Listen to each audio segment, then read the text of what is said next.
All right, how's everybody doing? Hotep. Hey, this is Michael M. Hotep, founder of the African History Network, host of the African History Network show.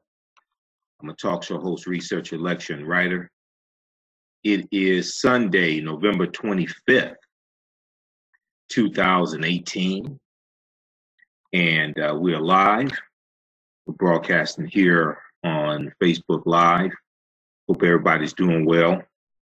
So, normally around this time, I'm doing my radio show, the African History Network show, on 9:10 a.m. the Superstation.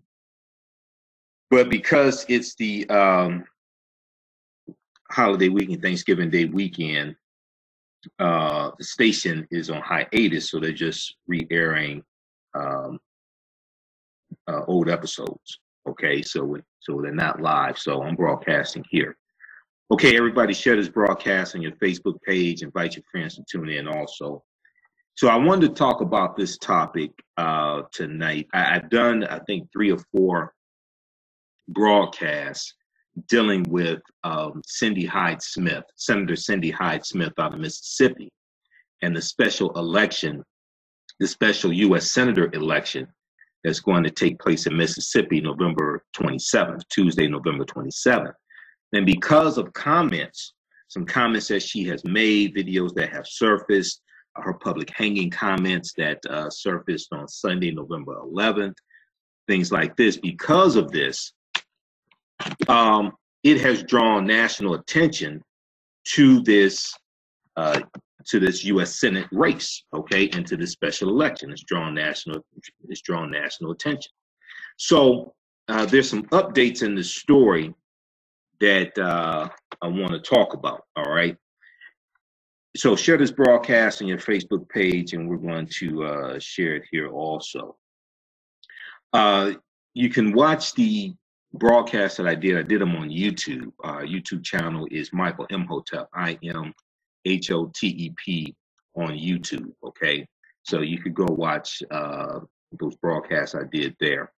All right, so Cindy Hyde-Smith is a U.S. Senator out of Mississippi. And she is in a special runoff election with Mike Espy. Now, she's a Republican.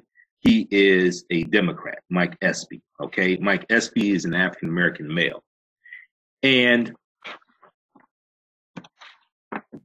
on Sunday, November 11th, and I talked about this on my show last Sunday, the November 18th edition of the African History Network show. A video surfaced of her talking about attending a public hanging, and she was talking about somebody who invited her to the campaign rally that she was attending, and she said, she said if he invited me to a public hanging, I would be in the front row. So Mississippi has a long history of lynchings, and the NAACP has information on their website talking about this, dealing with the history of lynchings. And from 1882 to 1968, there were 4,743 lynchings that took place. 90% of them took place in the South, okay? 581 of those lynchings took place in Mississippi. Mississippi had the most number of lynchings that took place during that period of time. So Mississippi has a long history of lynchings, has a long history of segregation, of racial terror inflicted upon African Americans, things like this, okay? So for her to make that comment just drew national attention to this special election. If it had not been for that comment and some subsequent things that came out that we're going to talk about here, you would not have national attention on this special election, okay? Okay, so most recently, some things took place. Number one, you've had major corporations who have asked for their donations back that they made, their campaign donations that they made to her campaign, okay? Walmart, Aetna Life Insurance, Aetna Insurance, they do health insurance. and most recently, Major League Baseball. Now, what's interesting is that a lot of people didn't know that these corporations were donating to this Republican, okay? Now, she was a Democrat up until 2010, and she switched to the Republican Party. And then you had back in April of this year, the Governor Phil Bryant, who's a Republican, appointed her to carry out the rest of the term of Thad Cochran, who was a U.S. Senator from Mississippi, Republican, who had to resign because of health issues, okay? So this is how she became U.S. Senator. She was not elected by the people, all right? So if we just look at recently what took place. Okay, so the Washington Post has an article from today, November 25th. MLB asked Cindy Hyde-Smith to return $5,000 donation. Major League Baseball, MLB, America's sport, right? Isn't baseball supposed to be America's sport? Okay. They donated $5,000 to this woman's U.S. senatorial campaign. So when we look at this, Major League Baseball is requesting the return of its $5,000 donation to Senator Cindy Hyde-Smith's campaign in the latest blow to the Mississippi Republican ahead of Tuesday's runoff. Now, it's coming up Tuesday. I'm telling you, everybody we know in Mississippi, especially African Americans, we need to tell them they have to get out and vote for Mike Epps, because one of these two are going to be U.S. Senator. Just because they may not like the candidates does not mean the election is going to be called off. And this woman is in lockstep with Donald Trump. She says she votes along the lines of Donald Trump 100% of the time. She just said that on the campaign trail yesterday. Okay? So this is an example of how elections have consequences.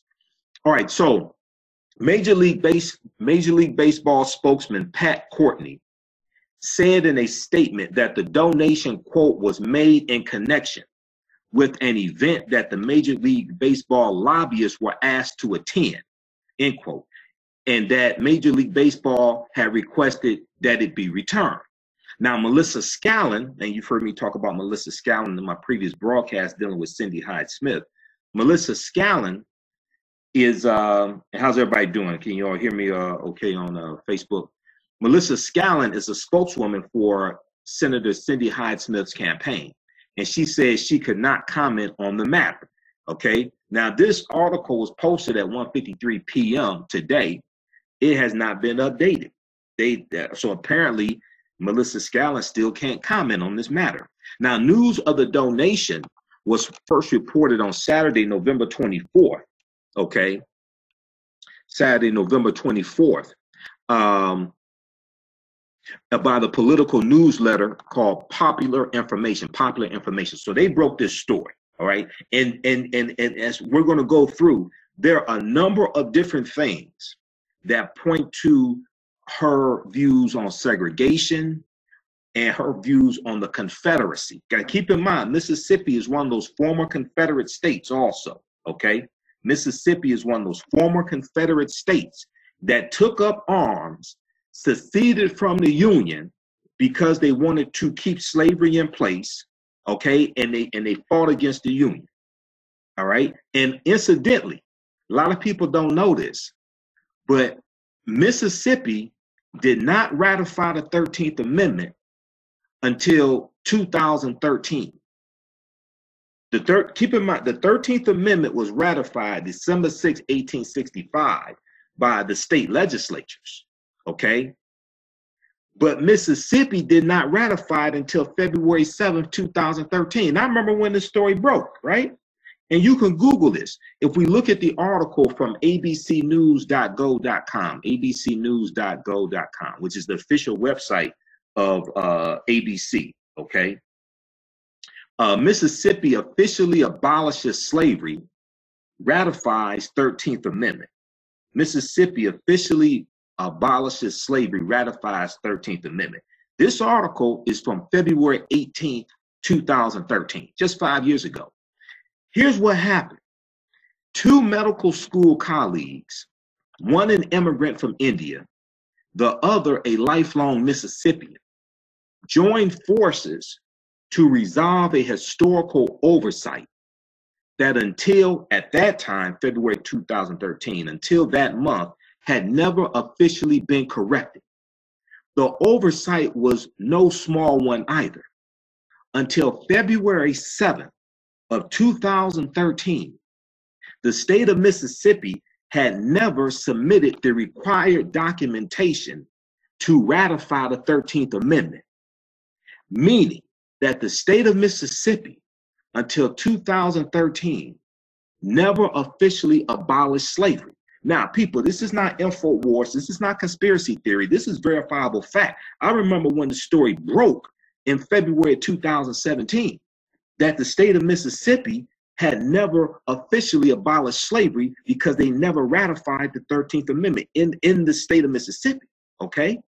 The amendment, the 13th Amendment, was adopted in December of 1865 after the necessary 3/4 of the then 36 states voted in favor of the ratification, okay? Mississippi, however, was a holdout. And at the time, the state lawmakers were upset that they had not been compensated for the value of their freed slaves. Because see, when you see some of my broadcasts, I deal with the history of slavery and understand the transatlantic slave trade, what they didn't teach you in school, and then you have to understand the whole Reconstruction era, 1865 to 1877, where the Union, when the Union is coming back together, and they're trying to rebuild the South. And you had a lot of the Southern former plantation owners and Southern whites who were bitter because of the Civil War, because it totally destroyed their way of life, okay? And they were not compensated for the slaves that were freed. You have 4 million formerly enslaved Africans who were freed, and the South was not compensated for it. So here you have a situation in Mississippi. Now, this is an example of how the events of the past are present in the future, how the consequences, how the effects of the events of the past. The Civil War ended 153 years ago, but we still see the vestiges of the Confederacy, of the Civil War, of the Confederate battle flag, okay, that was part of the Mississippi state flag, okay? So we have to understand this history. All right, how's everybody doing? Now, African-American business owners, also post the name of your business here on the thread of the broadcast, and we'll let you know how you can advertise with the African History Network, and email us at customerservice@africanhistorynetwork.com, customer service at africanhistorynetwork.com, and we can let you know how you can advertise on the audio podcast of our radio show, of our broadcast, etc. Okay, we reach thousands of people across the country with each episode. All right, let's continue here. And this is moving slowly. Okay, so let's continue here. We'll post this information here on the thread of the broadcast also. Okay, so a lot of people don't remember when this took place or didn't know that Mississippi never officially abolished slavery until February of 2017. All right, and that would explain a lot there in Mississippi. Also, keep in mind, it was in Mississippi where Emmett Till was killed August 28th, 1955. That was in Mississippi. Okay, it was in Jackson, Mississippi, where Medgar Evers was assassinated June of 1963. Okay, it was in Philadelphia, Mississippi, where Goodman, Schwerner, and Cheney, the 3 civil rights workers, were killed as well in Philadelphia, Mississippi. Okay, and that was June 21st, 1964. June 21st, 1964. Okay. All right. So we have Kathleen, Craig, a few of the people watching this, Martha. And I'm trying to monitor this broadcast on my phone. Okay, there we go, right there. All right, so let's continue here. And we'll post a link to this article here from ABC News for you also. So the amendment, the 13th Amendment, was adopted in December 1865 after the necessary 3/4 of the then 36 states voted in favor of ratification. Mississippi, however, was a holdout. At the time, lawmakers were upset that they had not been compensated for the value of freed slaves. Now, Dr. Rajan Batra, B-A-T-R-A, professor of neurobiology and anatomical sciences at the University of Mississippi Medical Center, told ABC News he was inspired to investigate the history of the 13th Amendment in his state, Mississippi, after viewing the film Lincoln. So what happened was when the film Lincoln came out, right, this put the 13th Amendment, the Civil War, back into the headlines. So this Dr. Batra did research on the 13th Amendment and the history of slavery, things like this, in his state of Mississippi because he saw the movie Lincoln. And because of his research, he found that the 13th Amendment had never been ratified in Mississippi. He said, quote, "At the end of the story, there was an open question about how the ratification process proceeded. Living in the South as I do, I found that a pretty big open question." So Dr. Batra proceeded to do some investigating on his own, noticing on the website usconstitution.net. On his website, he noticed that there was an asterisk next to the state of Mississippi in connection with the ratification of the 13th Amendment. Okay? And on the website usconstitution.net, that asterisk stated Mississippi ratified the amendment in 1995, but because the state never officially notified the U.S. archivist, the ratification is not official. Okay, the ratification is not official. This is what it read on the website. So Dr. Batra felt compelled to act to rectify this clerical oversight.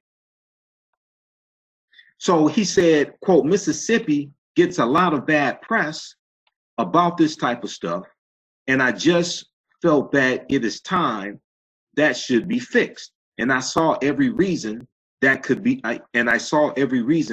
done. Everyone here would like to put this part of Mississippi's past behind us and move on into the 21st century rather than the 19th century," end quote. Okay, so you can check out the rest of this article. We'll post it here on the thread of the broadcast. This is from abcnews.go.com. Mississippi officially abolishes slavery, ratifies 13th Amendment. This article is from February 18th, 2013. Okay, February 18th, 2013. But so all this plays into the history of Mississippi, and it plays into what we're seeing with this U.S. Senate special election in Mississippi and what's coming out about Cindy Hyde-Smith and how this ties into the history of Mississippi, slavery, U.S. Civil War, Reconstruction. Okay, but also Brown versus Board of Education, desegregation case of 1954. It's also important to understand that Mississippi is the state where the White Citizens Council was founded in 1954. The White Citizens Council was founded as a direct backlash to the Brown versus Board of Education desegregation case. And the White Citizens Council in many ways were worse than the Ku Klux Klan because the White Citizens Council operated out in the open. They didn't wear hoods. And they were made up of bankers, plantation owners, farmers, businessmen, politicians, things like this, right? And they work to maintain segregation. They work to maintain the segregation way of life, and they use the laws to do it. And the White Citizens Council spreads all throughout the South. And in the state of Mississippi, they threw their political weight behind Ross Barnett and got Ross Barnett elected as the governor of Mississippi. So you got to watch eyes on the prize. Watch eyes on the prize, because they deal with the White Citizens Council in Eyes on the Prize also. All right, so they were extremely powerful, influential. And if you say you were a, so not only did they work to maintain the segregation way of life, but also work to keep African Americans from voting and registering to vote as well. So say, for instance, you were an African American farmer, you owned a farm, and you had a loan through a white-owned bank, okay? So if they found out that you went to register to vote, not voted, but if you went to register to vote, right, they could call in your loan on your farm, okay? Which means that, okay, now the payment's due now. Not 5 years from now, 10 years, no, it's due now. What, but why? What did I do? No, because we said so. So if you couldn't come up with the money, you would forfeit on the loan, or they could take possession of your farm. Like if you took out a loan and you use your farm as collateral, or if you have like a mortgage on your farm, okay, they could call in your loan. If you worked on the plantation, if you were a sharecropper like Fannie Lou Hamer, her whole family, she was the youngest of, I think, 20 children, and either 19 or 20 children she was the youngest of, and she lived in Mississippi. Her whole family worked on the plantation, okay? When the plantation owner found out that she registered to vote, she got fired from that plantation. Okay, so we have to understand this history. We have to go research the White Citizens Council. Now, they were called officially the Citizens Council, but they were all white. So they were ostensibly known as the White Citizens Council. Okay, so let's go back to this article dealing with Major League Baseball. Major League Baseball asked Cindy Hyde-Smith to return $5,000 donation. Major League Baseball asked Cindy Hyde-Smith, U.S. Senator Cindy Hyde-Smith, to return the $5,000 donation, okay?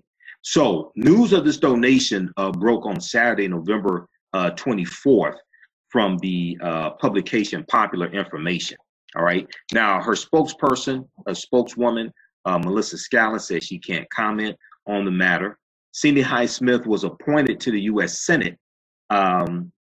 She was appointed to the U.S. Senate this past spring, as I said, and she's in a runoff election against Mike Espy in Tuesday's election. Now, the polls are showing that the election is neck and neck. In the midterm election that took place November 6th, they both got 41% of the vote. Because nobody got 50% of the vote, you have this runoff election taking place, okay? Now, Cindy Hyde-Smith's victory in the runoff was once considered a foregone conclusion. Because of her comments, because of these things coming out, you have to understand now, even though she's still the favorite, is not guaranteed. Prior to this, going into the midterms, her winning was guaranteed, okay? So, but her campaign has been roiled in recent weeks by revelations that she made a controversial allusion to lynching and embraced Confederate history at several points throughout her career. Now, Donald Trump is going to be there in Mississippi on Monday campaigning for her. He supports her, of course, okay, because he wants to keep as many many Republicans in the U.S. Senate as possible. He tweeted on Sunday, "I will be in Gulfport and Tupelo, Mississippi on Monday night doing 2 rallies for Senator Hyde-Smith, who has a very important election on Tuesday. She is an outstanding person who is strong on the border, crime, military, our great vets, healthcare, and the Second Amendment, needed in D.C. Yeah, really. Yeah, needed by who? He didn't say who she was needed by, all right? So now earlier this month, we know that the video surfaced of not just her talking about attending a public hanging, but also the video surfaced of her, according to her campaign, joking about voter suppression, okay? And she was talking about making it harder for liberals at those other colleges to vote. And she's talking about in Mississippi.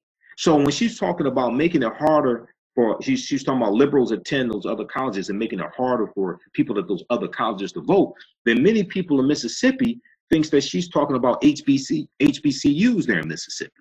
Okay, so you had that video that surfaced after the one that surfaced November 11th. Okay, all right. So Mike Espy, who would become the first African American U.S. senator to represent Mississippi since Reconstruction, and Reconstruction ended in 1877.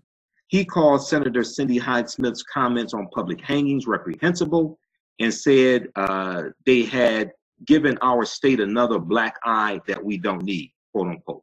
Representative Benny Thompson also blasted the remarks, noting that Mississippi had among the highest numbers of public lynchings of any country, any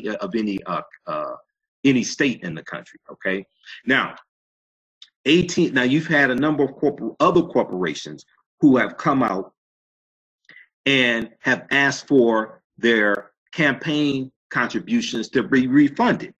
AT&T, Leidos, Union Pacific, and Boston Scientific also have asked for their contributions to be refunded, as reported by CNBC.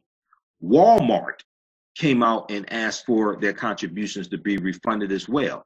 Walmart donated, I think it was $2,000. So CNBC has an article, AT&T, Leidos, and Walmart asked GOP Senator Hyde-Smith for their campaign donation back because of furor over hanging comments. Okay, so a lot of people don't know. Wait a second, these were what? Why is Walmart donating? African Americans shop at Walmart.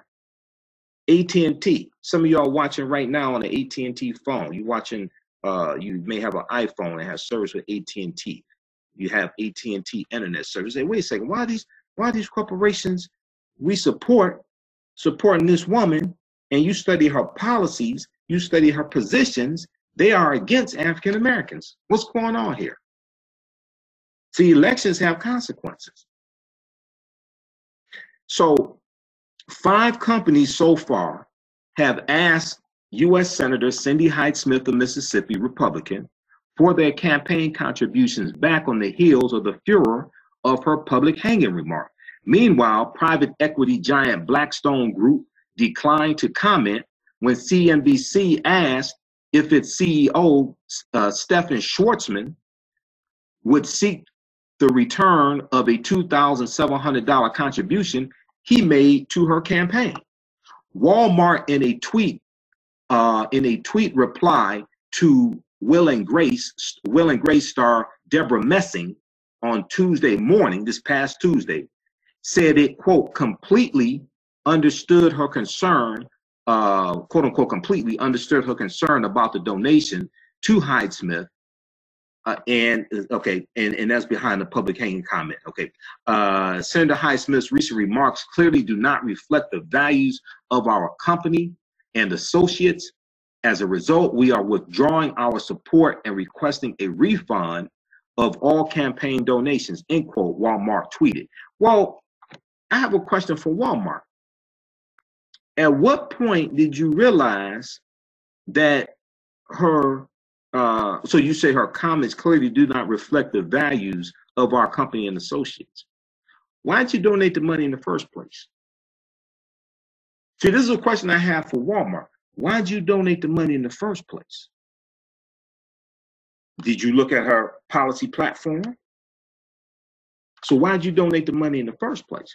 Now, later on Tuesday, when asked by CNBC about his donation to Senator Hyde-Smith, a spokesman for the telecommunications behemoth, AT&T, said, quote, we are no longer supporting Senator Hyde-Smith and have requested a refund of our campaign contributions, end quote. Why did you support her in the first place, AT&T? See, these are questions our various organizations should be putting pressure on them to answer. So wait a second. When you study her policies, her policies do not benefit African Americans at all. The fact that she supports Donald Trump's policies 100%, as she says, is a huge problem.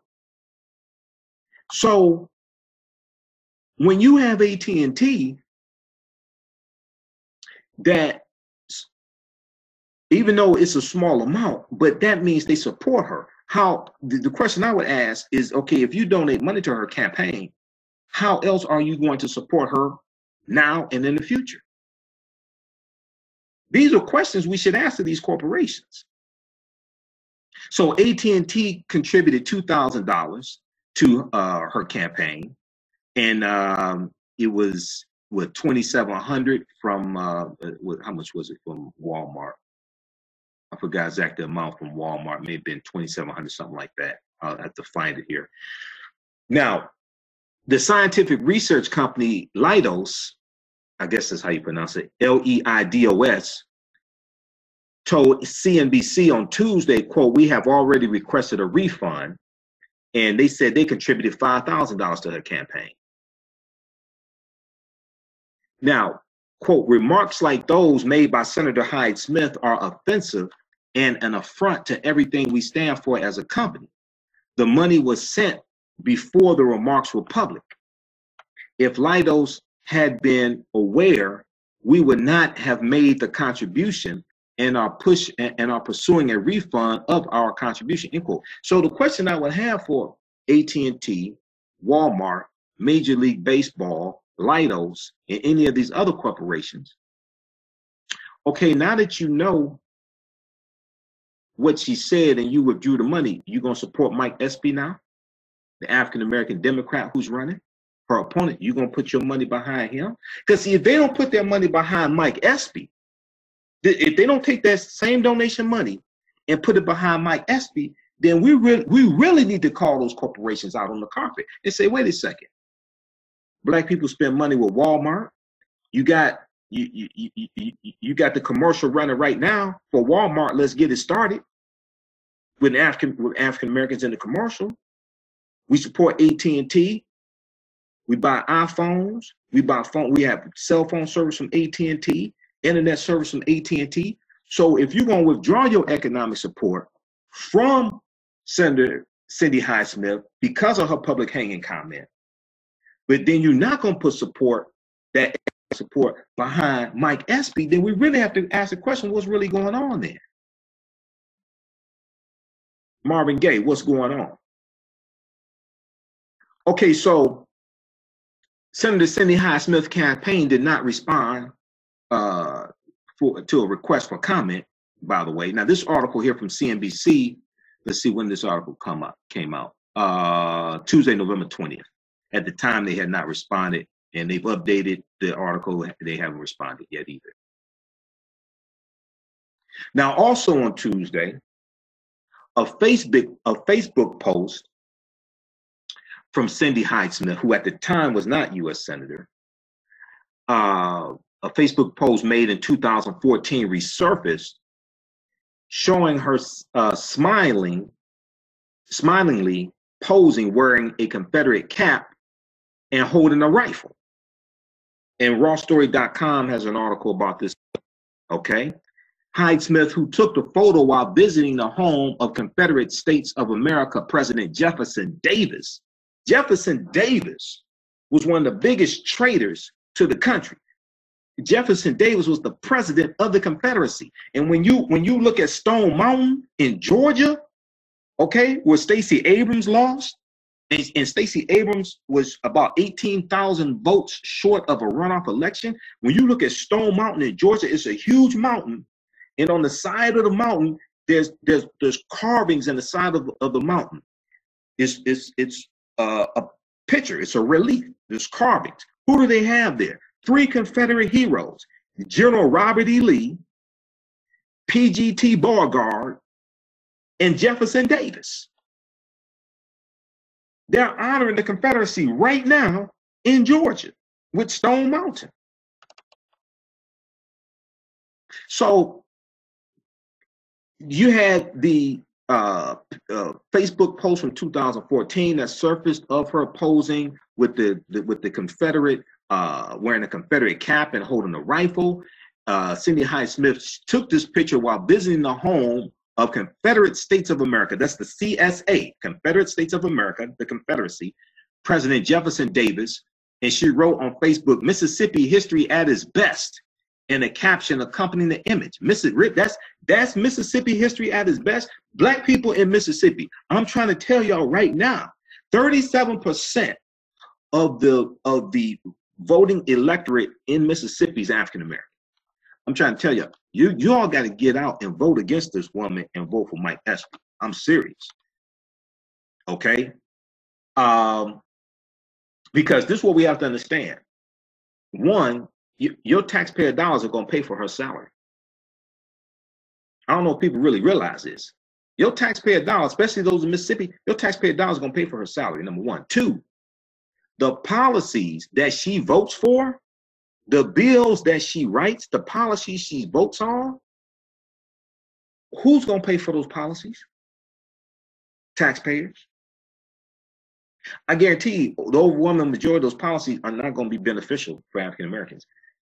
Three,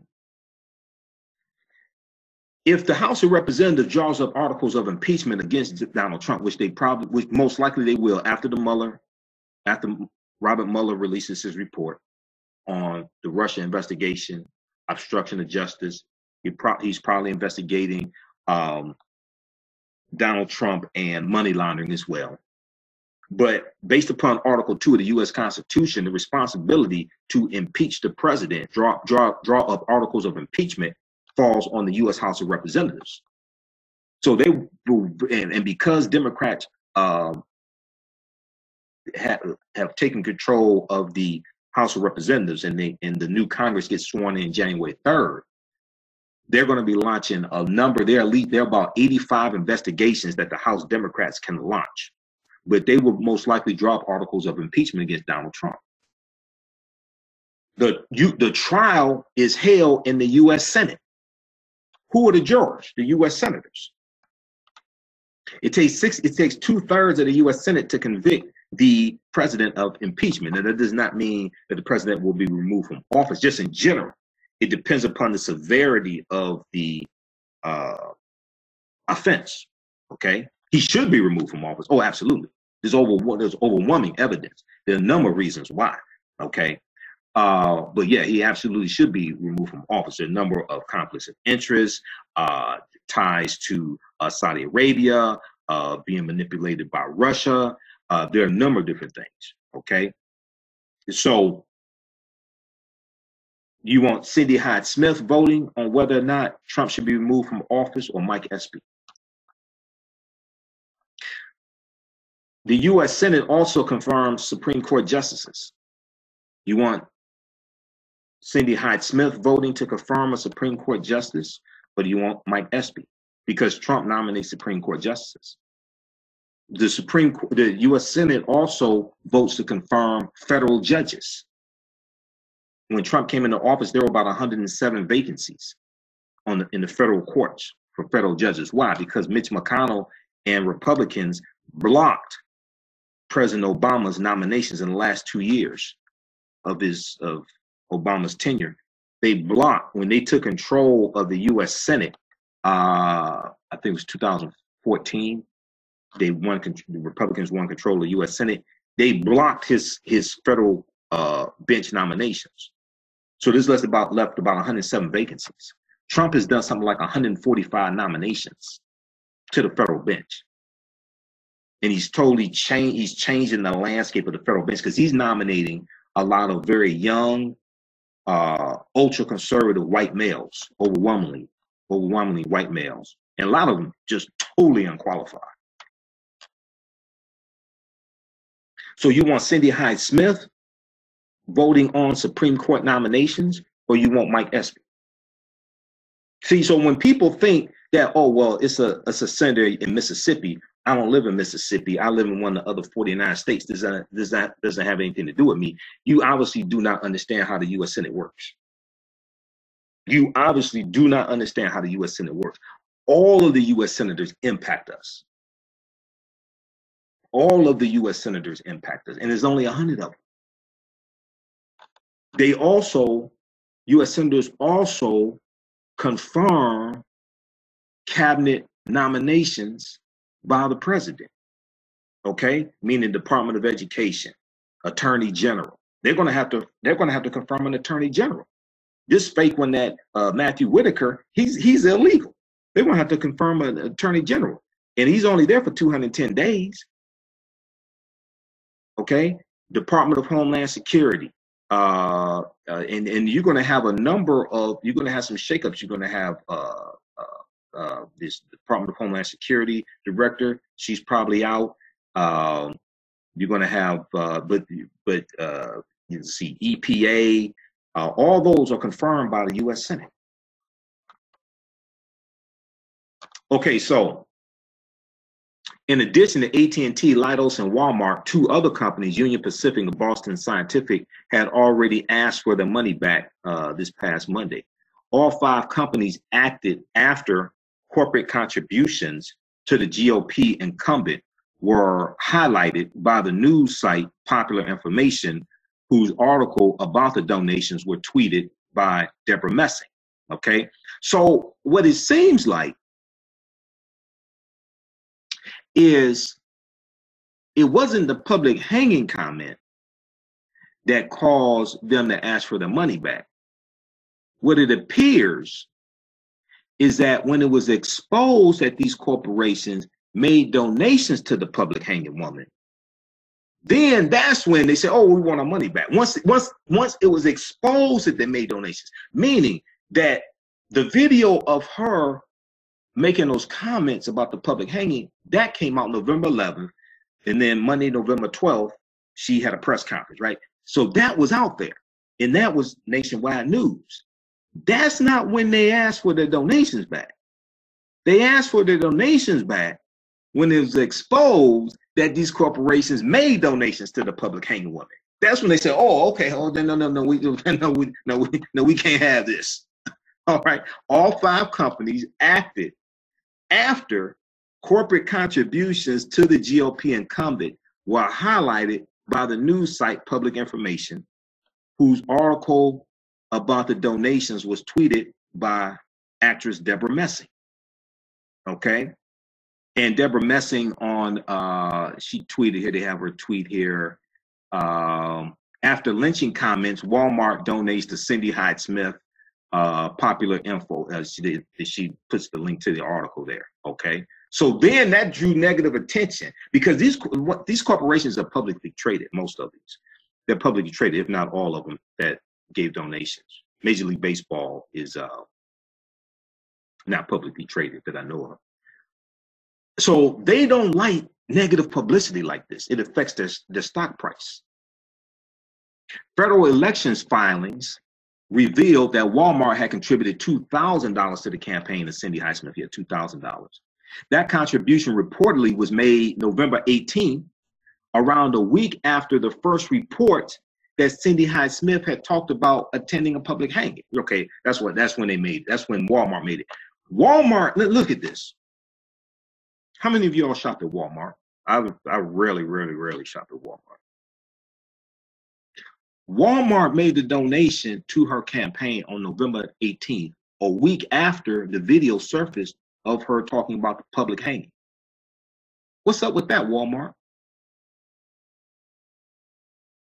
In June of 2018, Walmart had given Cindy Hyde-Smith's campaign an initial $1,000 donation. Okay, so you can read the rest of this also. Okay, so our various organizations, NAACP, National Action Network, Urban League, other organizations, they need to be putting pressure on these corporations. Why are you donating? What caused you to donate to these people?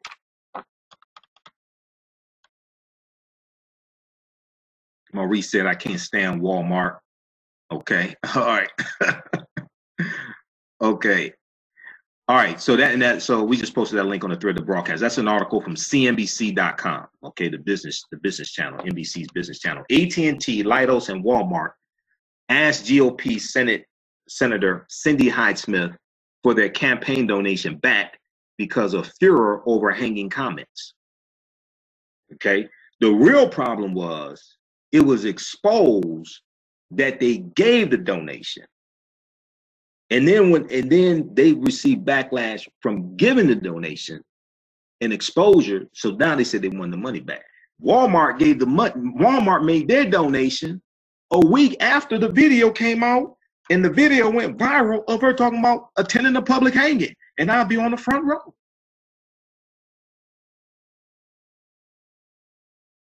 I hope y'all didn't go shop at Walmart for Black Friday. Okay, so let's continue with this. And then thinkprogress.org has an article. Corporations are fleeing Cindy Hyde-Smith's troubled Senate campaign. The election is just a few days away, but much closer than the GOP would like. Now, this is from Saturday, November 24th, this article right here. Okay, this is heating up. Let me go back to the article quickly from Major League Baseball. Dealing with Major League Baseball. Let's see, flip over. I have a bunch of tabs open. So just bear with me. All right, how's everybody doing? And also, hey, if you like this type of information, you can register for the online courses that I teach. They're all on demand. You can watch from around the world. We have them all on sale. It's a 10-course bundle pack that includes ancient Kemet, the winter solstice. That's another lecture I've done.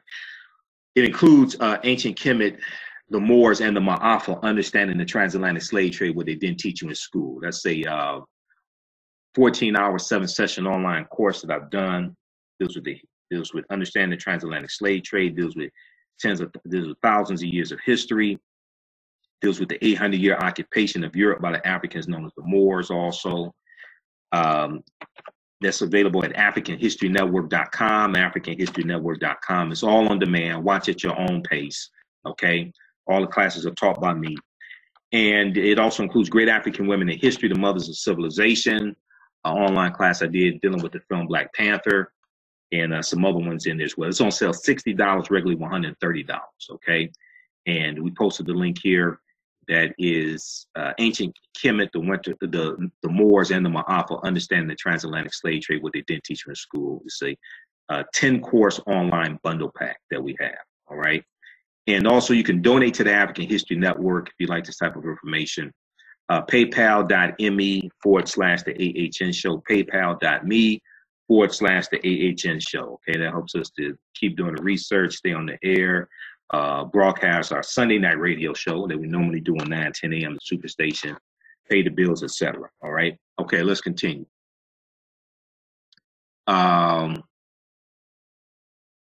right. Okay, I think it was the article from CNBC that knocked everything out. Okay, I have to go back to the other article. All right. Washington Post, once again, had an article from today. MLB, Major League Baseball, asked Cindy Hyde-Smith to return $5,000 donation. All right, now Charles B. Johnson is the majority owner of the San Francisco Giants. He has also come under fire after the San Francisco Chronicle reported that he and his wife contributed the maximum $2,700 to Cindy Hyde-Smith's campaign. Okay, so the owner of the San Francisco Giants, Major League Baseball. Marcos Breton, a columnist for the Sacramento Bee, wrote Saturday that he was no longer supporting the Giants in the wake of the news. So there's a lot of fallout behind this. All right, now you also have so in Tuesday, November 20th was the debate between Senator Cindy Hyde-Smith and Mike Espy. At this debate, she gave a very weak apology for her public hanging comments, okay? And when you watch the video of this, she's reading during the debate, she's reading from a piece of paper her apology. Okay, so she said, for anyone that was offended by my comments, I certainly apologize. Okay, now when they say anyone who was offended by my comments, that's a cop-out. You're joking about, according to now she said it was a exaggerated expression of regard.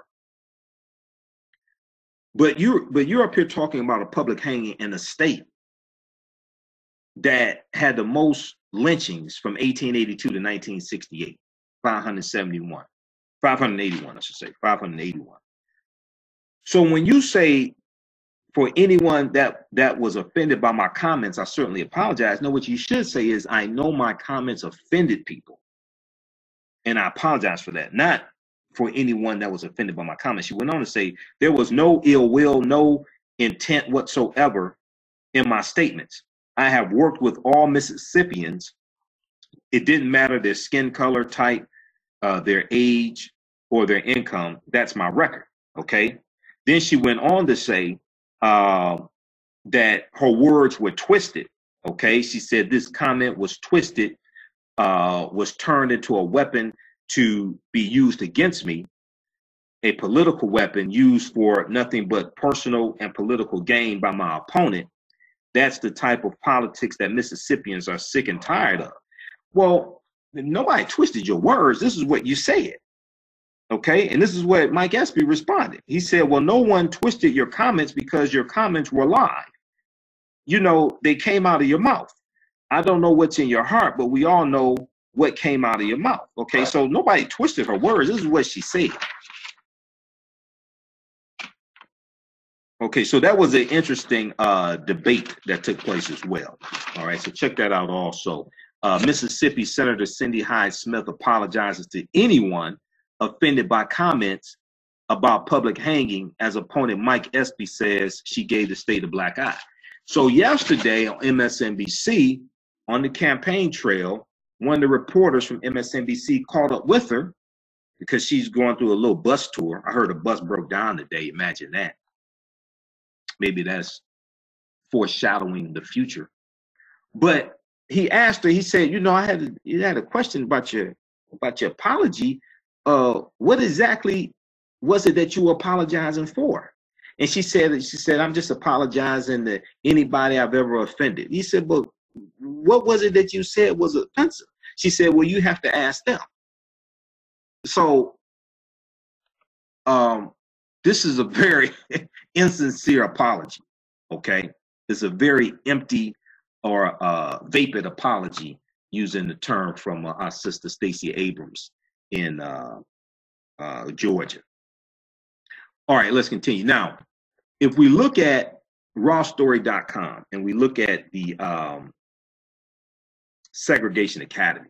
So rawstory.com has an article from Saturday, November 24, 2018. Mississippi GOP senator in special election sent her daughter to quote unquote Segregation Academy to avoid black students. Okay, this is another report that broke as well. This is from rawstory.com. Interim Senator Cindy Hyde-Smith, Republican from Mississippi, sent her daughter to a segregation academy to avoid court decrees on segregation. This story was broken by the Jackson Free Press, which is a Mississippian newspaper, the Jackson Free Press.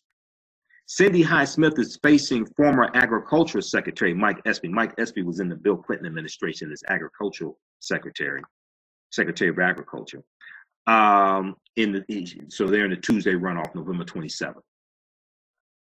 An excerpt from the Jackson Free Press from their article said, U.S. Senator Cindy Hyde-Smith attended and graduated from a segregation academy that were set up so that white parents could avoid having to send their children to schools with black students, a yearbook reveals. Okay, so this is after Brown versus Board of Education, 1954.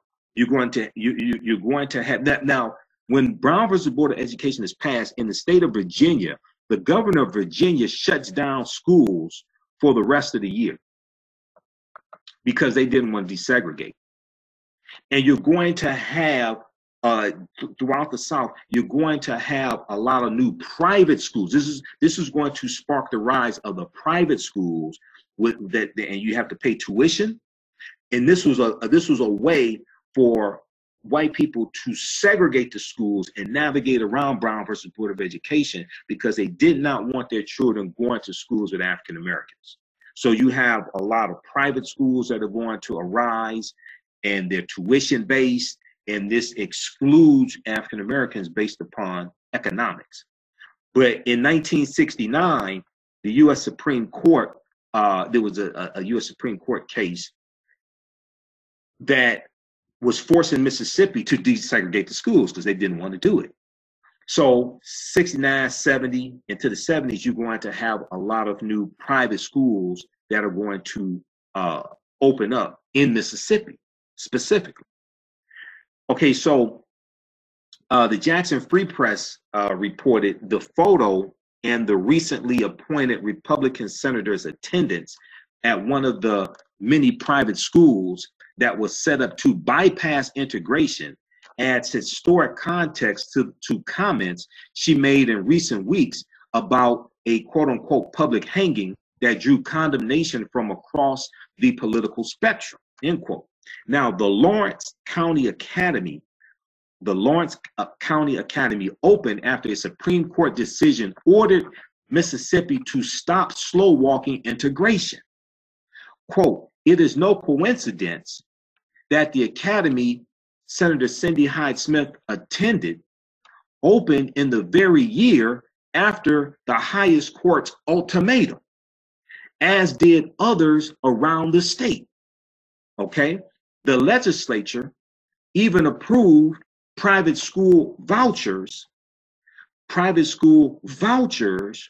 for white families to offset the cost of sending their kids to whites-only private schools, end quote. This is where the whole voucher system comes from. This is where the whole school voucher system comes from. After Brown versus Board of Education, when they're setting up private schools, tuition-based, to exclude African-American children, and they're going to give school vouchers to poor white families so their white children can go to these schools. This is where the whole school voucher system comes from. Not only did Hyde-Smith attend the quote-unquote SEG Academy or Segregated Academy, but she also sent her daughter to Brookhaven Academy, another segregation school. Now, some people may say, well, look, when she went to the school herself, her parents sent her to that school. So that necessarily wasn't her choice. Many of us went to schools, you know, our parents sent us to, we may not have wanted to go to, but why she sent her daughter to the Segregation Academy also? That was her choice. Quote, "Even to this day, Brookhaven Academy, from which Senator Cindy Hyde-Smith's daughter graduated in 2017, now she wasn't senator at the time, okay? She was appointed senator April of 2018. But her daughter graduated from Brookhaven Academy, another segregation academy, in 2017. And the academy in 2017 is almost all white. Actually, on Politics Nation this morning, MSNBC, Reverend Al Sharpton show, Politics Nation, he interviewed the writer of this article from the Jackson Free Press. And if I remember correctly, they said in that graduating class in 2017, there was one African-American student. So all this stuff is taking place right now. This is an example of how the events from the past influence the circumstances of the future, of the present and the future. Okay, so let's continue here. So the legislature even approved private school vouchers for white families. This is the state legislature of Mississippi they're talking about. Approved private school vouchers for white families to offset the cost of sending their kids to whites-only private schools, end quote. Okay, so even to this day, Brookhaven Academy, from which Hyde-Smith's daughter graduated in 2017, is almost all white. In the 2015-2016 school year, Brookhaven enrolled 386 white children, 5 Asian children, and just 1 African-American child. The National Center for Education Statistics showed this. That's despite the fact that census statistics show Brookhaven is 55% African American and 43% white per the 2016 census estimates. So they're talking about the city of Brookhaven, it appears. Okay, so the city of Brookhaven is 55% African American, 43% white. But Brookhaven Academy in the 2015-2016 school year enrolled 386 white children, 5 Asian children, and 1 African American in the city that's 55% African American. Cindy Hyde-Smith's daughter graduated from Brookhaven Academy in 2017. All right, so check out the rest of this article, and they have a link to the source article from the Jackson Free Press also. Okay, so as more and more information comes out, you just have to sit here and say, "Damn, this stuff going on right now in Mississippi." As more and more of these stories come out, you know, and I bet you should be glad when this special election comes on Tuesday, so this stuff can start coming out. Because it's really, really making her look bad and make Mississippi look bad. Okay? All right. How's everybody doing? Hey, share this broadcast on your Facebook page. Invite your friends to tune in also. Hey, this is, if you're just tuning in, I'm Michael Imhotep, founder of the African History Network, host of the African History Network show. I'm a talk show host, researcher, lecturer, and writer. We're talking about, I'm giving an update on what's going on in Mississippi and the special runoff election for Mississippi Senator, U.S. Senator in Mississippi, I should say. And it's Republican Cindy Hyde-Smith, who is the sitting senator, against Mike Espy. And Mike Espy is a African-American male Democrat. If he wins, he'll be the first African-American U.S. senator from Mississippi since Reconstruction. Reconstruction ended in 1877. Okay, Reconstruction ended in 1877. Roland Martin has interviewed Mike Espy recently in the past couple of weeks. Watch Roland's daily digital show. We shared a broadcast here on our fan page, the African History Network. Roland Martin Unfiltered. Find them on YouTube, Roland Martin, or on Facebook, Roland Martin. And Roland broadcasted from Mississippi last week. And he was dealing with Medgar Evers. He was dealing with the White Citizens Council, segregation there, some of the history of Mississippi, things like this, okay? All right. Hey, we have the bundle pack, the Africans that were here before Columbus, the Africans that were here before Columbus. You know, August 20th, 2019, they're going to have all types of celebrations saying this is the 400th year anniversary that African people first came to these shores. Even though August 20th, 1619 in Jamestown, Virginia did happen, African people were here in this land we call the United States of America for tens of thousands of years, okay? And so you have to read this book here, The First Americans Were Africans, Documented Evidence by Dr. David Imhotep. His new book, which is the sequel to this, comes out in January 2019. But in the bundle pack, The Africans That Were Here Before Columbus, it's an 8 DVD bundle pack and includes a double lecture, a lecture I did with Dr. David Imhotep here in Detroit. And he's dealing with the first Americans were Africans, documented evidence. I'm dealing with great African women in history and some other information. Also, it includes the double lecture I did with Professor Kaba Kamene. And we're dealing with the African presence in this country going back thousands of years. He deals with the African presence in Mexico, in the Mississippi Valley, and in America, the ancient presence. You get the lecture from Ivan Van Sertima, dealing with They Came Before Columbus, and he wrote the book They Came Before Columbus, dealing with the African presence in the Americas going back hundreds of years and thousands of years. Also, you get Dr. John Henry Clark, his lecture on Christopher Columbus and the African Holocaust, There's a double lecture from me dealing with Christopher Columbus and the Moors, and also the history of Halloween. Should African Americans celebrate Halloween? Okay, so that's on sale right now at AfricanHistoryNetwork.com. AfricanHistoryNetwork.com. The Africans who were here before Columbus. The Africans who were here before Columbus. That's a new bundle pack. Just became available in October of this year, because October 12th is Columbus Day, and this Columbus Day is celebrated the second Monday of each month, a federal holiday. And when we study the history, as I deal with like in my online courses, understanding the transatlantic slave trade, what they didn't teach you in school, I show you where Columbus went on his 4 voyages. When you study Columbus, Columbus never came to this land that we call the United States of America, contrary to popular belief. I know people keep talking about when Columbus came here, Columbus never came to this land. The closest Columbus came to this land is Cuba, which is 90 miles away.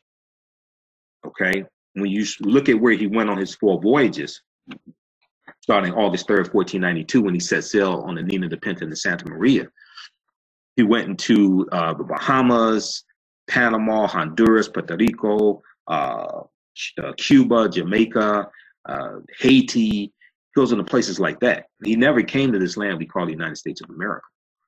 And when you read Dr. David Imhotep's book, at least 70% of the people he encountered on his 4 voyages were African people also. Okay, so we were here, and I deal with this in my lectures, in that bundle pack. I deal with this in my presentations. It's an 8 DVD bundle pack. I deal with the African presence going back at least 51,700 years ago in this land. Those were the Khoisan, who come from southern Africa. They're also called the San or the Khoi. They're the ancestors to the Ainu and the Twa. They have the oldest DNA on the planet. They go all around the world, and they were here. And you have these are the early pyramid mound builders. They built pyramid mounds up and down the Mississippi River. You have a discovery made in 2004 in Allendale County, South Carolina, by Dr. Albert Goodyear, who's an archaeologist at the University of South Carolina, and they discovered overwhelming evidence of an African presence there going back at least 51,700 years ago. In South America, going back at least 50 to 6,000 years ago, at least 56,000 years ago in South America. Okay? So even though the transatlantic slave trade did happen, that's true. Even though August 20th, 1619 in Jamestown, Virginia did happen, that's true. African people, we've been here for tens of thousands of years in this land we call the United States of America. And this is before Native Americans even come into existence. So we don't understand this history. And then even if you look at the Spanish were taking Africans into the territory we call South Carolina, going back to the 1520s. This is 100 years before Jamestown, Virginia. So we don't understand this history. We keep thinking that we first came here conquered by Europeans in shackles and chains, and that's not true. No, we were here before Europeans got here. We were here in this land before Native Americans got here. This is our land stolen from us. It's stolen from Native Americans also, that's true. But this is our land stolen from us. So we have to have an entire paradigm shift. The way the history has been taught, it has been taught episodically. The transatlantic slave trade is largely taught as an episode in history. It's not taught chronologically. So when I do my online courses, when I teach, when I do my lectures, I deal with it chronologically. We have to deal with ancient Egypt. We have to deal with the African presence in this land going back tens of thousands of years. We have to deal with specifically one of the most important things is to deal with the 800-year occupation of Europe by the Africans known as the Moors, who go into the Iberian Peninsula today known as Spain and Portugal in 711 AD. And they defeat the Vandals and the Visigoths. And they're going to go all throughout Europe, and they take into Europe astronomy, they take science, they take what we call alchemy, or today chemistry. They introduce spherical globes and almanacs and all different types of food, musical instruments. They save Europe. They bring Europe out of the Dark Ages. They reintroduce the concept of longitude and latitude. They introduce nautical instruments. The nautical instruments that Columbus was using on his 4 voyages were based upon technology the Moors introduced into Europe. And the Moors are taking the teachings from ancient Kemet, from ancient Egypt, from what we call, what are ostensibly known as the mystery schools, the mystery systems. They're taking these teachings from ancient Egypt, ancient Kemet, into Europe, and it brings Europe out of the Dark Ages. And then from the teachings that they teach, this is where the Knights Templar get their information, that are formed in 1118 AD during the Second Crusades. And when the Knights Templar are disbanded, and groups of them are rounded up and disbanded at different times, when we go back to like 1307, around 1307, 1310, 1307. And subsequently after that, when they're disbanded, those teachings go underground and they resurface as what? The Scottish Rites of the Freemasons, the Rosicrucians. And 50 of the 56 signers of the Declaration of Independence were Freemasons. So that information then comes back here with the so-called founding fathers, because many of them are Freemasons. George Washington was a Freemason. And 13 of the 39 signers of the U.S. Constitution were Freemasons. So when you look at the layout of Washington, D.C., and you read Egypt on the Potomac by Tony Browder, or you go on his tour of Washington, D.C. called Egypt on the Potomac, and you find out the layout of Washington, D.C. is a copy of ancient Egypt, there's a reason why. And the surveyor, the person that did the design of Washington, D.C., was Benjamin Banneker, who was a man of African descent. So all this history is current. We see, you know, people's history and culture teaches them how to deal with the problems of the past and the present and the future to meet the needs of the community. But also we see how the events of the past are still represented and still relevant and still impacting the present and the future. All right, so we have some bundle packs of DVD lectures from Dr. Yosef Ben Yakinen, as well as Dr. John Henry Clark, also at AfricanHistoryNetwork.com. 17 DVD bundle pack, Dr. John Henry Clark, and it's about a 12 DVD bundle pack from Dr. Yosef Ben Yakinen. Okay, Toya, Eric Toomer. Okay, so look, people, we got to make sure that we let everybody know in Mississippi, African Americans we know in Mississippi, and the ones we don't know. Y'all have to get out and vote Tuesday, November 27th. I mean, this is serious. This is an example of how elections have consequences. Okay? This is an example, and you know, there may be policies you disagree with Mike Espy on, but I guarantee you there's going to be a whole lot more you disagree with Cindy Hyde-Smith on. Okay? Yeah, I guarantee there's going to be a whole lot more you disagree with Cindy Hyde-Smith on. All right, follow us on our Facebook fan page, The African History Network. The African History Network. Click on the notification button and let you know when we go live. And those in Detroit, hey, Grits and Politics is coming up. You know, we were on the station. The radio station is shut down this weekend because of the holiday. But so I wasn't able to broadcast and let people know in Detroit about this. But Grits and Politics is coming up Saturday, December 1st at Greater Emmanuel Church. And they have information here on Facebook. We'll put it on our website, AfricanHistoryNetwork.com. I'm on the board of Grits and Politics.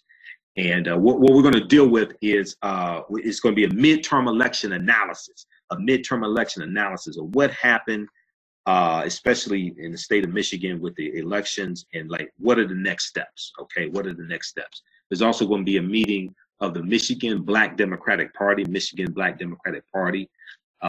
Keith Williams, who's the founder of Grits and Politics. He is he's the leader, he's on the head of the Michigan Black Democratic Party. Now, I'm not a Democrat or Republican, but I study policy. And I see where the majority of these terrible policies are coming from. But I'll be there as well. I'm on the board of Grits and Politics, so I'm usually there. I don't know if there's going to be a panel discussion. This time I'm usually on the panel, but I'll be there. I'll have a vendor table also for our DVDs. So we'll get that on our website, AfricanHistoryNetwork.com, AfricanHistoryNetwork.com. We're here on Facebook. Also search for Grits and Politics, okay?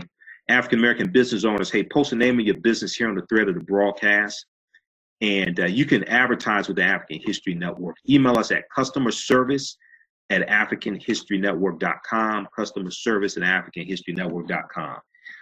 We take your 30-second and 60-second audio commercial that you send us. If you don't have one, we can create one for you and no additional charge. We put it into the audio podcast of our radio shows and of some of the broadcasts that we do throughout the week as well. Okay, we're on 6 different podcast platforms. We're on Blog Talk Radio, iTunes, Castbox, Acast, FM Player, and TuneIn as well. Each episode we reach thousands of people. Just on Blog Talk alone, we get between like 4,000 to 8,000 listens per episode. So you can reach a lot of new potential customers advertising with us. We have a special promotion. Is going till Monday, November 26th, which is Cyber Monday, 11:59 p.m. Eastern Standard Time. So it's extended one more day. You get 50% off your first month, and the second month is free. Okay, so normally it's $200 for a month. So basically, you're going to get 2 months for $100. So if you are an African American business owner, so you have a clothing store, whether you have a brick and mortar store or e-commerce store, we reach people all across the country. Whether you sell books, whether you are a book author, you sell clothing, you sell skincare, you have a skincare line, things like this. You want to advertise with the African History Network. If you have an event coming up, you're bringing in one of our scholars like Professor Kaba Kamene or Dr. Boyce Watkins, Dr. Claude Anderson, you want to advertise with the African History Network. Email us at customerservice@africanhistorynetwork.com for more information, customerservice@africanhistorynetwork.com, okay? Let's go to a few of your comments. And also, if you want me to do a presentation, do a lecture for your group or organization, email me also, okay? And we'll make it happen because I have presentations dealing with Kwanzaa, the history of Kwanzaa, how Kwanzaa is based upon African cultural celebrations coming out of ancient Kemet and Nubia and Ghana and Nigeria, things like this. I have presentations on the history of Christmas, Dr. King, Malcolm X, a number of different things. We know Dr. King Day is coming up, Kwanzaa, African American History Month. Southern border is a mess and closed. Well, that's at one point. That's there, like near San Diego, is closed. It's not the entire southern border. That's at one point. Kevin said, I really wish they get together and fix Flint water. Ask Donald Trump about Flint. Trump hasn't said anything about Flint, Michigan. He's been president almost 2 years. Hasn't said anything about Flint, Michigan.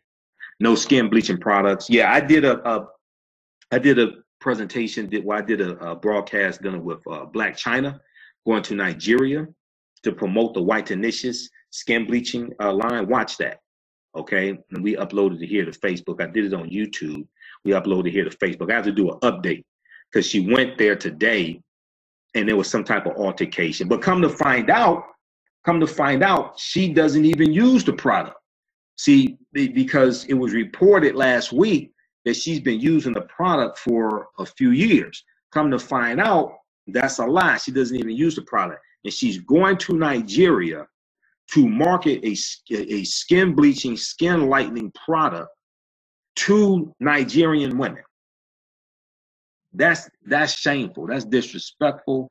That is, now she's being paid money to do this. Apparently this is all about the money. But at some point, you have to have some self-respect. Now, she looks like she's using skin bleaching cream. Okay? Black China looks like because I showed, TMZ showed a picture of her from 2016 and today, and she looks a few shades lighter. Now, it's possible she may have had a tan back then, but in that picture from 2016, her hair was black. Now it's blonde. What happened to her hair? So I had to do a separate broadcast, a follow-up to deal with Black White China. Okay, she's a hot mess with a fraud. Yeah, at some point, you know, y- for some of our people, there's a self-hatred, there's a lack of self-respect, self-esteem. This is why our history and culture is so important. African history and culture gives us our foundation, gives us our VIPs, our values, our interests, and our principles. This is gives us a cultural paradigm that we see reality through. It gives us our standards of beauty, gives us our ethics, etc. That comes from your history and culture. It influences your economics, your economic empowerment, and your political empowerment, your political self-defense. Okay, so we have to have a synthesis of all of this. It's not just the history and culture. We have to have the economic empowerment that I deal with, and others. We have to have the politics, the political empowerment as well. Okay, yeah, she bleached her hair too, Toya said. Yeah, what happened to her hair? Okay, then you look at Densia. Densia was the one. Go watch the video that I did here. The African History Network videos, or on the African History Network. Click on videos, or go to my YouTube channel, Michael M. Hotep on YouTube, because I went in depth because I dealt with. See, it's estimated that 70% of Nigerian women bleach their skin. So this is serious. And so when you have an African American reality TV star, okay, who's promoting this skin bleaching cream, this skin lightening cream to continental Africans, I mean, that's wrong on multiple levels because many of them look up to us. Those they see of us projected in the media, many of them look up to us and they want to emulate us. And you go back to the motherland promoting this white poison. Because, and the reason why I say it's white poison is not because it's a white product. It's not because it's a white cream. The reason why it's white poison is because the skin lightening creams are associated with creating lesions, causing cancer, high blood pressure, kidney failure, things like this. And it's dealing with a standard of beauty coming out of European white supremacy and racism. Okay, so this does not. So what I'm saying is that there are different standards of beauty. You have beauty in all different races and ethnic groups, but when you're taught through a European controlled media that you have to look like this, light skin, long hair, light bright, damn near white, blonde hair, you have to look like this to be considered beautiful, as opposed to operating based upon standards of beauty that come out of people's cultures without the cultural paradigm of European white supremacy. See, that's a problem because it elevates the European phenotype as to being the standard of beauty, and it's projected through the media. So whatever is disseminated becomes imitated. Whatever is disseminated becomes imitated. This is why we have to take our minds back. This is why African American controlled media and positive African American controlled media is so important. So we can offset that and fight against it. And we have to check those images. We have to attack those images that are those negative images that are being projected to us as well. All right. So also, yeah, so be sure to sign up for the online courses that I teach. They're all on demand. Watch at your own pace. I do this in a lot of them, and I have a separate lecture that I do, Empire Strikes Black, the propaganda of the media. Empire Strikes Black, the propaganda of the media. So I deal with a lot of this and that. And then also the series I did back in 2012 and 2013, that's on DVD, The Media's Deliberate Destruction of the African American Family. That's one of my early lectures. The Media's Deliberate Destruction of the African American Family. That was a 3-part series I did. Okay. So look, hey, we have to get out of here. Remember, at the African History Network, let me see, hold on. We have Precious McKinney, so we have to be careful what we say about that. Black is beautiful forever and always. Yeah, this is one of the reasons why the movie Black Panther was so powerful and why it resonated with so many African Americans. One, it was not another slave movie, number one. Two, we saw African people being proud to be African, and they were operating based upon an African standard of beauty. This is why, and I have lectures dealing with this. We have them in a bundle package separately. But this is why in the movie, the African women in Wakanda all had natural hair, or they had bald, or they were bald. And we see this in some African cultures as where some of the women were bald. But they were operating based upon they were operating based upon an African standard of beauty, not a European standard of beauty. So this is why they didn't have perms. This is why they didn't have straight hair. Okay. All right.